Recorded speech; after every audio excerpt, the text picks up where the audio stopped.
जब 30 नवंबर को लगेगा साल का आखिरी उपछाया चंद्र ग्रहण, तब भारत समेत एशियाई देशों में दिखेगा ग्रहण। किन राशियों पर आएगी चंद्रमा की दशा, किन राशियों की हो जाएगी बल्ले बल्ले, बता रहे हैं आचार्य मयंक शर्मा जी, वो भी सिर्फ धर्म ज्ञान पर। नमस्कार, धर्म ज्ञान में एक बार फिर आप सबका स्वागत है।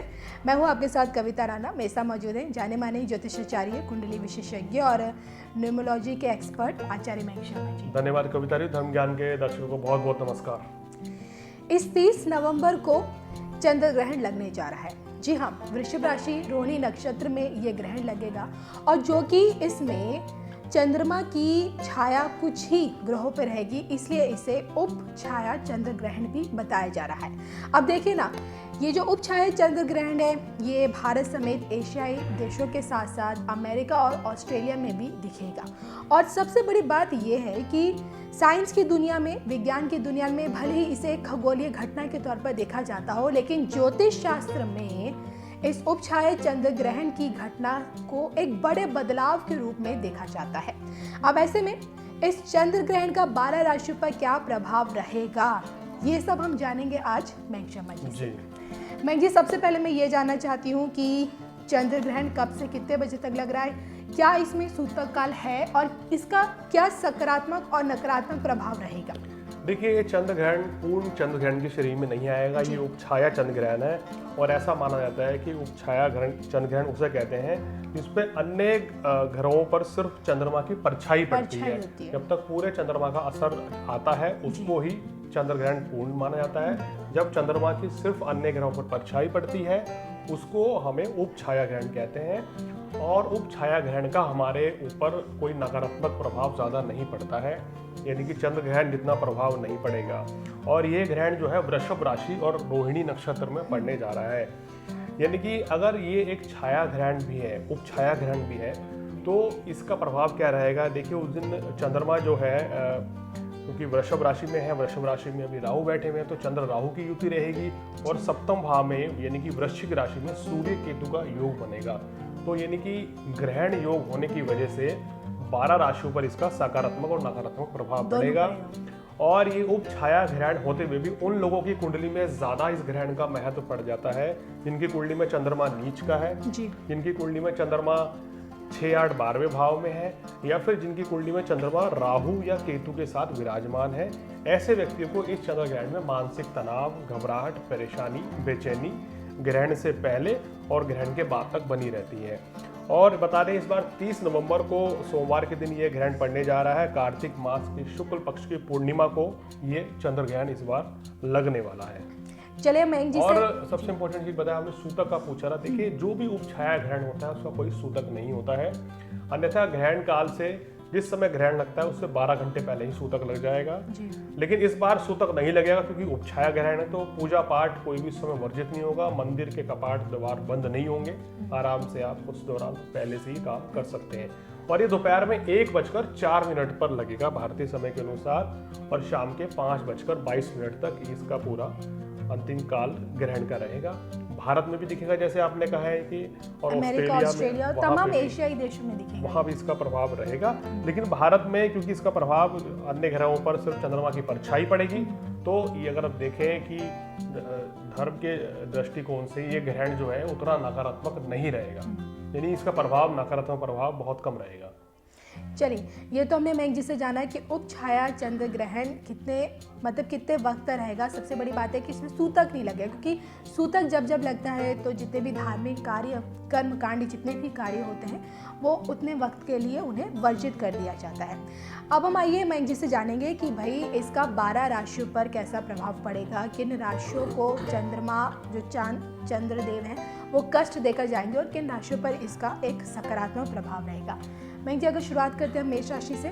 देखिए, राशिफल बताने से पहले बताएं कि चंद्र ग्रहण के दौरान या सूर्य ग्रहण के दौरान चंद्रमा हमारे मन का कारक है, सूर्य आत्मा का कारक है। तो जब मन पीड़ित होगा तो 12 राशियां जो हैं सभी लोगों के मन में कोई नकारात्मक विचार रहेंगे, घबराहट, परेशानी, तनाव ज़्यादा रहेगा, नींद नहीं आएगी, तो इसलिए ग्रहण से पहले और ग्रहण के बाद अगर आपको इस तरह की सिचुएशन का सामना करना पड़ता है तो कोई चिंता वाली बात नहीं है। अगर आप योग का सहारा लेंगे तो आप इस चीज़ से निकल जाएंगे। और ग्रहण काल में या ग्रहण से पहले या बाद में आपको मानसिक तनाव से, किसी वाद विवाद से बचना चाहिए, किसी कलेश से बचना चाहिए, तो आपके लिए बढ़िया रहेगा। और ग्रहण काल के दौरान जितना ज़्यादा आप शांत रहेंगे उतना ही आपके लिए ये फायदेमंद साबित होगा। तो चलिए अब मेष राशि वालों की शुरुआत कर लेते हैं। मेष राशि वालों के लिए ये ग्रहण काफ़ी फायदेमंद रहने वाला है। धन लाभ के योग बनेंगे। काम कारोबार की स्थिति बड़ी अच्छी रहेगी इस ग्रहण काल में, इस ग्रहण के दौरान। और लेकिन यहाँ आपको अपनी सेहत का ध्यान रखना चाहिए। सेहत संबंधी परेशानी आपको इस समय रह सकती है या पेट के रोग परेशान कर सकते हैं। काम कारोबार के लिए मेष राशि वालों के लिए बड़ा अच्छा रहेगा। मयंक जी, क्या लगता है वृषभ राशि वालों के लिए क्या तनाव की स्थिति है? देखिए, वृषभ राशि में ही क्योंकि ये ग्रहण लगने जा रहा है तो वृषभ राशि वालों को थोड़ा सा इस दौरान मानसिक तनाव रह सकता है, खासकर 30 तारीख के दिन। और उसमें ज़्यादा घबराने की बात नहीं है क्योंकि आपकी वृषभ राशि में चंद्रमा उच्च के भी होते हैं, तो आपका मूड जो है वो आपके ऊपर डिपेंड करेगा। अगर आप ज़्यादा गंभीरता से सोचेंगे तो ज़्यादा परेशान रहेंगे, अगर आप इसको नॉर्मली लेंगे तो कोई बड़ी टेंशन नहीं आएगी। आपको अपने जीवन साथी की सेहत का ख्याल रखना चाहिए और जीवन साथी के साथ किसी भी तरह के वाद विवाद से आपको इस दिन बचना चाहिए। लेकिन यही ग्रहण आपके काम कारोबार के लिए अच्छा है, यश की वृद्धि होगी, धन धान्य की भी वृद्धि होगी। मयंक जी, मिथुन राशि वालों के लिए कैसा रहेगा क्योंकि उनके स्वामी तो बुध है? देखिए, 12वें भाव में ये ग्रहण पड़ रहा है रोहिणी नक्षत्र में। आपको अपनी थोड़ी सेहत का ध्यान रखना चाहिए, मानसिक तनाव से भी आपको बचना चाहिए। यात्रा से इस दिन बचें अगर आप हो सकता है तो। मिथुन राशि वाले कहीं बाहर की यात्रा ना करें जब तक कोई ज़रूरी ना हो, और खासकर इस ग्रहण काल के समय के दौरान।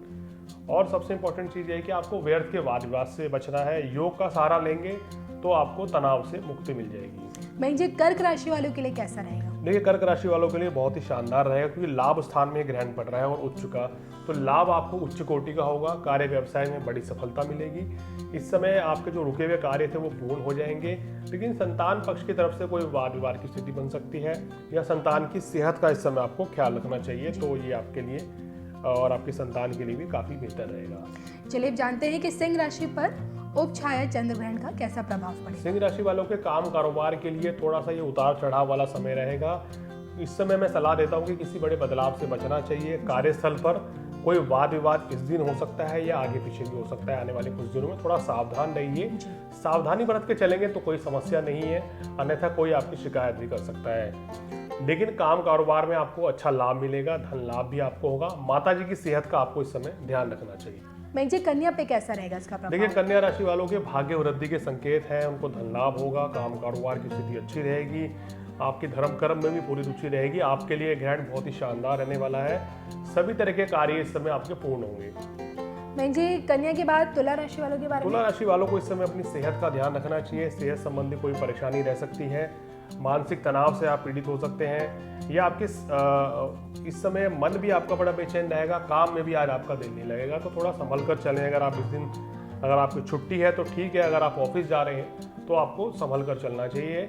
वाहन संबंधी चोट इत्यादि भी लग सकती है, संभल कर चलेंगे तो आपके लिए बढ़िया। आने वाले कुछ दिनों में आपको अपनी सेहत का ध्यान रखना चाहिए और किसी काम में आपको इस समय बड़े परिवर्तन से बचना चाहिए। कहीं धन का निवेश ना करें आप इस समय में।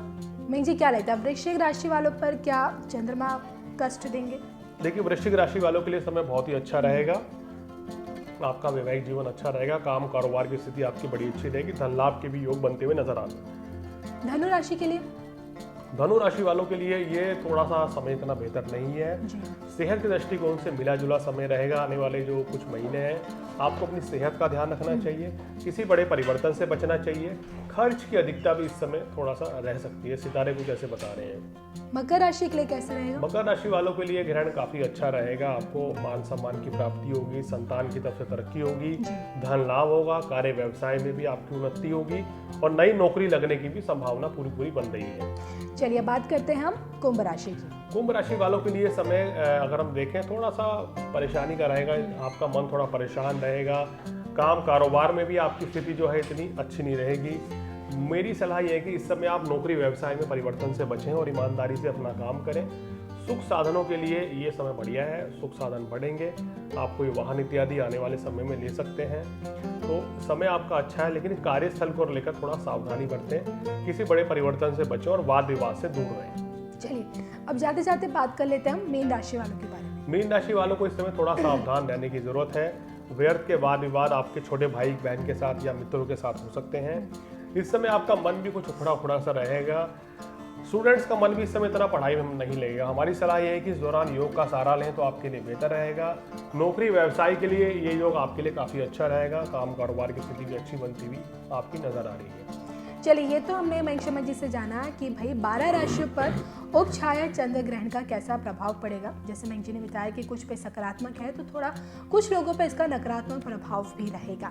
लेकिन आइए जाते जाते मयंक जी से ये ज़रूर जान लेते हैं कि जब ये उप छाया चंद्र ग्रहण जब लगेगा और इस दौरान क्या व्यक्ति को करना चाहिए, क्या दान पुण्य करना चाहिए ताकि उसके ज़िंदगी में इसका ना सिर्फ नकारात्मक प्रभाव पूरी तरह से हट जाए बल्कि उसकी ज़िंदगी में एक अच्छे समय का भी उदय हो।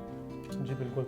देखिए, जब जब चंद्र ग्रहण होता है तो ग्रहण के दौरान आप क्या कर सकते हैं कि योग का सहारा ले सकते हैं। जितना हो सके शांत होकर बैठें, अकेला बैठें तो आपके लिए बहुत ही बेहतर रहेगा। और शायद मयंक जी इसलिए क्योंकि चंद्रमा का मन से कनेक्शन होता है और सीधा मन का दिमाग से हमेशा बहुत तनाव जैसी स्थिति बन जाती है। देखिए, इस दिन नकारात्मक विचार आपके ऊपर हावी हो जाते हैं, मन में नेगेटिविटी आती है, व्यक्ति कोई गलत कार्य कर बैठता है, किसी से वाद विवाद कर देता है, तो इस चीज़ से आपको बचना चाहिए।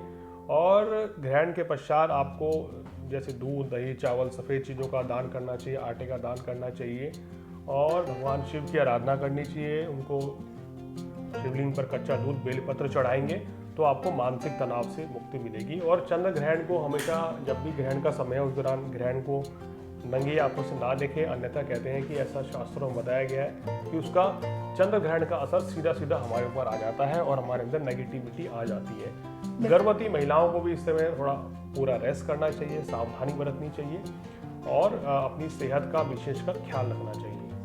चलिए, तो हमने मयंक जी से जाना कि आखिरकार उप छाया चंद्र ग्रहण का प्रभाव कैसा रहेगा 12 राशियों पर। देखिए, सबसे बड़ी बात है कि हम ये एपिसोड आपके लिए इसलिए लेकर आए थे ताकि आपको ग्रहण से डरने की जरूरत नहीं है। बस कोशिश कीजिएगा कि अपने आसपास कोई भी नेगेटिव चीज़ें ना सोचे, ना ही अपनी ज़िंदगी में, अपने घर परिवार में कोई नेगेटिविटी लाए। बिल्कुल, और खुश रहिए। और देखिए, चंद्र ग्रहण कोई डराने वाली चीज़ नहीं है। ज्योतिष शास्त्र क्या कहता है वो हम आपको बताने की कोशिश करते हैं। इसी के साथ मुझे और मयंक शर्मा जी को दीजिए इजाज़त। आपको हमारा कार्यक्रम कैसा लगा प्लीज़ हमें कमेंट करके ज़रूर बताएगा। हमारे इन कार्यक्रमों से आपकी नॉलेज बढ़ती है, नहीं बढ़ती है, मतलब जो भी आपको लाभ होता है और हमारे कार्यक्रम आपको कैसे लगते हैं, सलाह कोई भी है, कोई भी सजेशन है, प्लीज़ दीजिए कमेंट बॉक्स में जाके। अगर आपको कुछ पूछना है, कोई सवाल है, कुछ भी जानना है तो आप स्क्रीन पर दिख रहे इस नंबर के ज़रिए डायरेक्ट मयंक जी से सीधा संपर्क कर सकते हैं। तब तक के लिए एक बार फिर से हम दोनों को दीजिए इजाज़त। नमस्कार।